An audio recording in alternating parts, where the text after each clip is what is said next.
Hello everyone, it's Christy from Christy's Beautiful Life. I'm here for another foundation page for you. This one is going to be for day 3 in my album when that day comes. I wanted to play with these large felt red numbers that I received from this year's December Daily, my selections. And I was just looking through them, trying to look. I knew I wanted to use one of them, like either do the 24 or the 25. I liked how the 25 kind of nestled up next to each other, so I think I will use those big numbers for that day as well. But now I grabbed the 4 and the 3 to kind of see what I wanted to do. My plan is to make it either a kind of insert within day 4, or it will actually be day 3, and the back of it will have the information, and I have a spot for a large photo. So you'll see that in a minute. But I knew I wanted to use one of the transparencies, so I'm just trying to play here, see what I wanted to do. I grabbed a few that I really liked, and now I'm gonna put this away. This is the album I'm just storing all the stuff in for now. I'm gonna bring my actual album in now.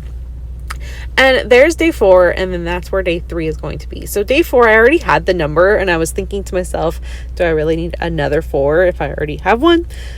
So that pretty much made my decision that this is going to be day 3. And I know you can see just a red 6x8 card there. I have to cover up my day 2 until December actually happens, because it is a special cut file from Confessions of a Paper Addict, and we're not releasing it until the end of the very beginning of December. So I have to hide that until then.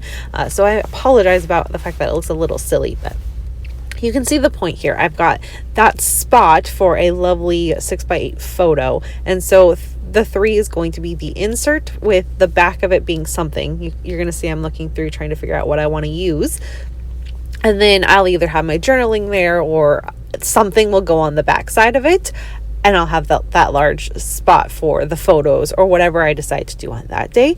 I am trying to make sure to remind myself that I don't actually know what the story is going to be.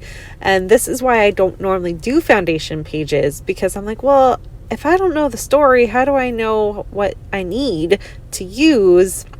And so I've never done foundation pages before, but I've just been so into all of the products and all of the lovely inspiration that I've just been playing. And this was me just playing.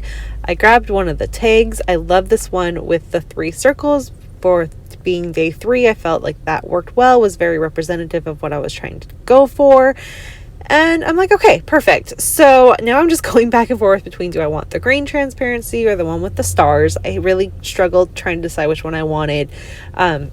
Off camera, I took away the red 6x8 paper and looked at it next to my actual day 2, and the green was the right option. So that's what I'm going for. I'm going to turn the transparency into a tag as well, punch my holes, and just kind of take a breath. I've got that part figured out. Now where to go from there.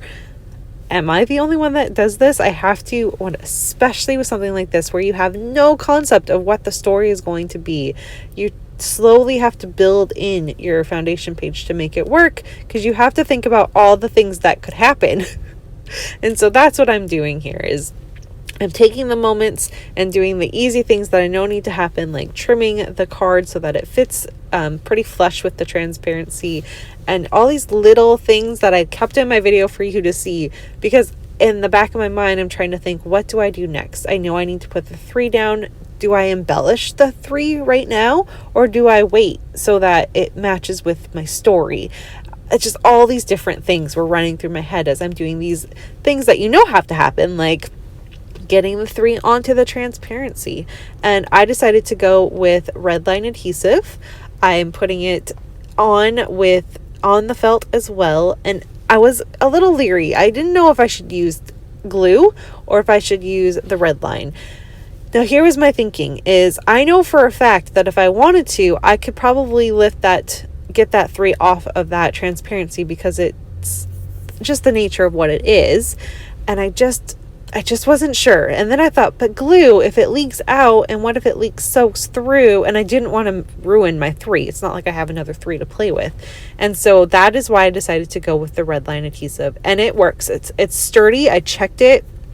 If I ripped it, like if one of my kids got into my album and ripped it, it's going to come out, but it's there. It's not really going to go anywhere unless you really try. So that I was happy with and confident with that decision of my adhesive technique there. I'm now going to go into my little containers. I have all of my Christmas stuff organized into different containers. And if you watched my video of me, I have 3 videos sorting through my December daily stash. You would have seen those and kind of understand what I have going on there. But I simply decided to go with a wood veneer that says "Bring on the Joy," and then the super cute little deer. It's just adorable. And I figured that it was generic enough and Christmas themed enough that it doesn't really even matter what the photo is, it would match. That's why I brought those 2 pieces in. And the "Bring on the Joy" can mean so many different things. I can have just multiple options of photos. I could document our elf, I could document the tree, I could document a photo of one of my kids doing something. There's just so many options. So I stuck with the generic wording, and then I'm using it with the "'Tis the Season," which I feel connects with that same kind of genericness, and I'm happy with those choices.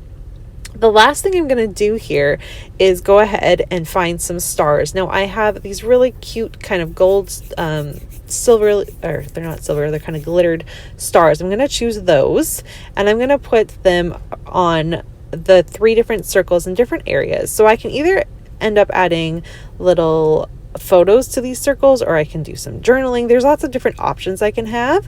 I've just made sure to put them just on the edge, and that way I can play around with it according to what I want to do when the day comes and I actually make those final decisions. And then I'm going to take one of those stars and also place it over on my number 3. So it's embellished. If I choose to add more to that 3 on that day, I can, but at least I've got something there and it's going to work. So happy with that decision. And now I'm going to do some more adhesiveness and getting it all taped down. This was an easy decision. I want the back of it to go onto the white cardstock. Redline is not, once it touches cardstock, it's not going anywhere. So that was an easy decision. I lined it up. I was really nervous about getting it on there and not lining it up perfectly. And I simply just ended up putting the adhesive behind the 3 so you cannot see it. It's also going in an album, right? It's going into rings. So as long as it's stuck somewhere, it's going to be fine. It's not going anywhere because you can't, it's not like it's going to fall out of the rings. So you don't necessarily need adhesive by the rings unless you want that flushness. So I was fine with that. My final decisions are going to simply be, I wanted a little bit of trim of some kind. I don't have a lot of trim yet. I need to go purchase some more, but I do decide to use this black kind of sparkly. I feel like it's just gonna work. Again, a little bit generic, so it can go with anything. And then there's a look at what it looks like all done. So thank you so much for watching this, and I will be back soon with some more December daily fun, including more foundation pages. Bye everybody.